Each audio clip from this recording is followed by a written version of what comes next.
So, you're just a leech living off your parents at your ripe old age, huh, Lily? Leeches should get lost. This is going to be our house. My 8-year-old niece, Emily, spat out these hurtful words, grinning. My sister Anne and her husband Sam were snickering next to Emily. I could guess the kind of parenting they were doing, given the outrageous statement from an 8-year-old. I no longer feel any need to forgive them, my niece, my sister, or her husband. I felt the pent-up anger inside me flare up. My name is Lily. I live with my parents at our family home. I used to live on my own, but I moved back home because I was worried about my aging parents. I love my work, and I'm not at all interested in relationships. I never intended to get married in my life, and one of the reasons I decided to live at home was to cherish the time I had with my parents. My dad was a chef, and of course, he's really good at cooking. Even after retiring, he cooked for us at home, and I always looked forward to meals. Having experienced living alone, I missed my dad's cooking, which is one of the reasons why I returned home, but that's a secret. When I decided to live with them and support the household, my mom retired from the part-time job she had held for many years. She was hesitant, but I suggested it might be the right time. Both my mom and dad had been doing a lot of standing at their jobs and had sometimes thrown out their backs. I convinced them to quit their jobs, telling them there was no need to push themselves since I was supporting the household. I'm a mess outside of work, and I'm not good at housekeeping, so I appreciate that my parents are at home doing chores. It's a win-win relationship between my parents and me. Disturbing the stable life are my sister and her family. My sister Anne and her husband Sam bring their 8-year-old daughter Emily almost every week. They come uninvited, drive 30 minutes to our house, and ask for meals. My sister says, "It saves on our food expenses, so we come every week. Raising a child really costs a lot of money." And her husband Sam neither denies nor hides it. They would eat the meals my dad cooked as if it was their right, then leave without cleaning up. That was their weekly routine. Even if they just came, ate, and left, I might have let them do without anger, but my sister's other behaviors were unacceptable. Every time before leaving, Anne would scrounge around our house. She would take things she thought could be sold on an online flea market app. So I've had to hide my accessories and important clothes in the back of my closet. On top of that, she rummages through our fridge, taking food ingredients without asking us. When I told her that would be a crime if she were a stranger, she dismissed me, saying, "You wouldn't understand, Lily. It's tough to keep a household running when you're married." But Anne is not the only selfish one. Emily, who inherited Anne's genes, has become more and more like her as she grew up. Ew, this is gross. Emily made a sour face at the meal my dad made. Neither Anne nor Sam scolded her. The meal was made by my dad, who's a retired chef with pride. There was no way it could be bad, but Emily complained, "I can't eat this. It's disgusting. I want cake." When Sam heard that Emily wanted cake, he turned to me and asked, "Do we have any cake? Emily seems to want some." Even I couldn't help but frown and respond, "Huh?" Sensing potential trouble, my father quickly stepped between Sam and me, apologetically saying, "Sorry, we didn't prepare any cake. Did you not enjoy today's meal, Emily?" Emily seems rather displeased. "Yes, Grandpa's food is always yucky. I only want to eat sweet things. Desserts are the best. I don't want to eat Grandpa's food." "Oh, I find it convenient, and it saves us on grocery bills, so it's fantastic. But if Emily says so, we have no choice.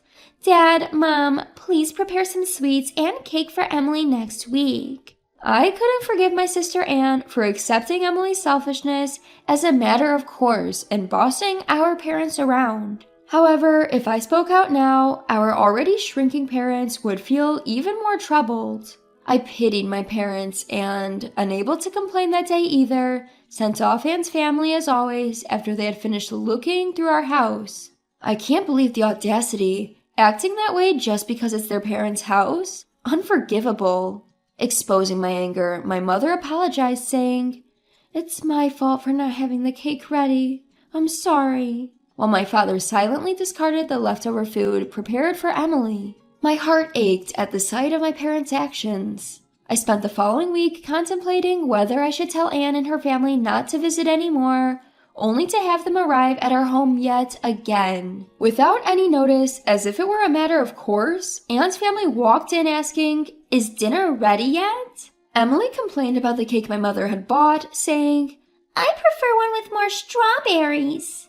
Sam changed the television channel without asking. Seeing my sister and her family doing as they pleased as usual, I was flabbergasted when my father's cooking was ready. Anne and Sam were enjoying their meal, chatting, and even sharing a bottle of wine. Emily, dissatisfied with the cake we'd bought and refusing to eat a single bite of the meal, was playing a game on her smartphone saying, "Grandpa and Grandma are really useless." As I wished them to leave sooner, Anne suddenly cheerfully mentioned, "Oh, right. We decided to move into this house from next week." "Huh?" My voice echoed with surprise, and it seems that my parents, who hadn't heard this before, were equally shocked. Sam supplemented Anne's announcement saying, "It's a hassle to drive here every week. Besides, if we live together, we can save even more on groceries, and we won't have to pay rent." Unable to utter a word, my parents stayed silent, and I finally objected, "Wait a minute. That's quite sudden. We don't have enough rooms, and you're planning to live here without contributing financially? That's way too presumptuous." Anne and Sam's faces contorted at my words, but it was Emily, not them, who rebutted first. "Lily is an embarrassing adult who needs to move out anyway." Setting her smartphone on the table, Emily stared at me defiantly. "What do you mean by I need to move out?" "Lily, aren't you a parasite living off your parents at your age? Parasites should get out. This will be our house." Emily, sounding smug, received stifled laughs from Anne and Sam. For a moment, I wondered if an 8-year-old should talk this way. I had to do a double take when Emily, all of 8 years old, called me a parasite. Based on the reactions of Anne and Sam, I assumed that they had indoctrinated their daughter to think of me in such derogatory terms. "No, Emily, don't say such things. It'll hurt Lily's feelings," Anne said. "I don't want to live with Lily. I want her gone by next week. It's embarrassing to live with a parasite. What if my friends find out?" Emily was looking at me as if I were garbage. Anne and Sam were chuckling beside her. I felt a surge of anger, having endured their behavior for so long. "All right, as per your wishes, I will leave by next week. Rest assured," I responded. Anne's family seemed satisfied with my response. They left, as usual, without helping clean up. My parents looked terrified at the prospect of living with Anne's family, but they were relieved when I proposed a solution. There was so much to do before Anne's family moved in. My parents helped out, and it was a great relief. The house had been tidied up, and the move is complete. Just as little Emily asked, I've effectively moved out of the house for them.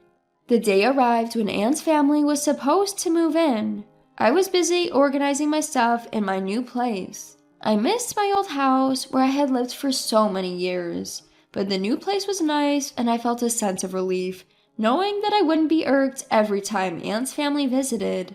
While I was engrossed in cleaning, Anne had apparently been trying to reach me on the phone. My phone rang again, showing numerous missed calls from Anne.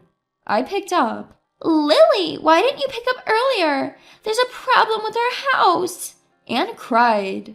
"Well, it's my house actually. I've already demolished it," I said, half chuckling. Anne screamed, "What have you done?" I could only imagine their shock when they arrived to find the house in the midst of demolition. You see, when I had moved back to support my parents, the house was transferred to my name. It was my call to demolish it. I figured it was better to knock it down than let Anne's family take it over. The house was old anyway, and my parents agreed with my decision. I wanted my parents to enjoy their retirement, so I took care of all their expenses. Emily's comment about me being a parasite was, therefore, greatly misguided. I explained all of this to Anne. "You and Emily have said a lot of wrong things about me. It's not good to educate your daughter like this. It'd be a pity if Emily turned out to be like you." I told Anne, my voice dripping with sarcasm. She seemed more shocked than anything else.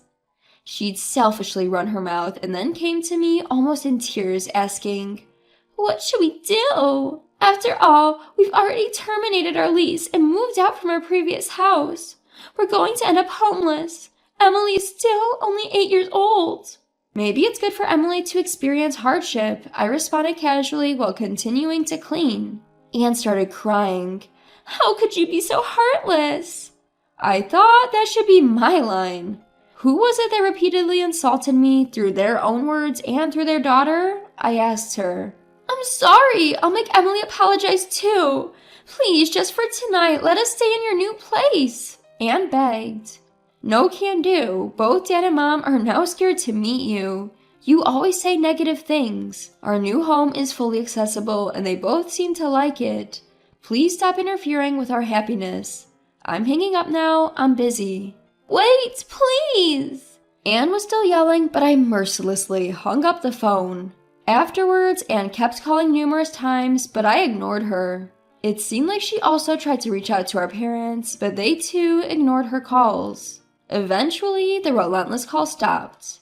Presumably, Anne and her family managed to find a place to stay. When I wondered where they went, my mother explained the situation to Dad and me a few days later. Apparently, Anne had been sending messages to Mom via text only. It seems she's now staying with Sam's parents. Sam's mom, i.e. Anne's mother-in-law, is a very strict woman when it comes to rules and manners, and Anne disliked her. Anne appears to be struggling living under the roof of such a stern mother-in-law. Emily, too, who used to be spoiled rotten, seems to be learning a lot from this strict mother-in-law. There's no doubt she would have grown into a terrible adult if she continued her old ways, so in retrospect, this seems to be a good thing. It may be tough on Emily, but it's unavoidable. I hope she'll manage to become a well-mannered grown-up. It seems Anne and Sam were more broke than we imagined. Sam was a fan of gambling, frequently squandering his money on various bets. Anne wasn't against gambling and didn't stop him, even enjoying it with him at times. However, they accumulated a substantial amount of debt due to their gambling. In order to repay this debt, it seems that they wanted to live with our parents. I was dumbfounded by how audacious their reason was. Sam ended up returning to his parents' house, but reportedly disappeared after a few days. Whether he ran away of his own accord due to being chased by debt collectors, or was forcibly taken away to work, it was unclear. Regardless, since he left a note saying, "I'm leaving home. Please don't search for me," the police treated it as a case of him simply leaving home. Anne, without any savings, is now apparently working multiple jobs from dawn to dusk. She's sending daily messages to Mom about her hardships, but it seems Mom has no intention of helping Anne. "We raised her that way, but I think this is a necessary trial for her," Mom said. For your information, our parents and Sam's parents are on good terms and frequently communicate. When Mom apologized to Sam's mom for the trouble caused by Anne and Emily, Sam's mom energetically responded, "Having these kids who are worth educating has added some spice to my life. I apologize for the trouble my son caused. As an apology, I'll make sure to educate my daughter-in-law and granddaughter well." Anyway, my parents and I are relieved to have cut ties with Anne and her family. We're relishing the fact that we can now spend our days without the constant dread and annoyance. Dad, who had lost some confidence in his cooking after Emily's criticism, is now joyfully showing off his culinary skills thanks to our new house with a spacious kitchen. I've always loved Dad's cooking, and every time I say, "delicious," he seems more motivated to cook.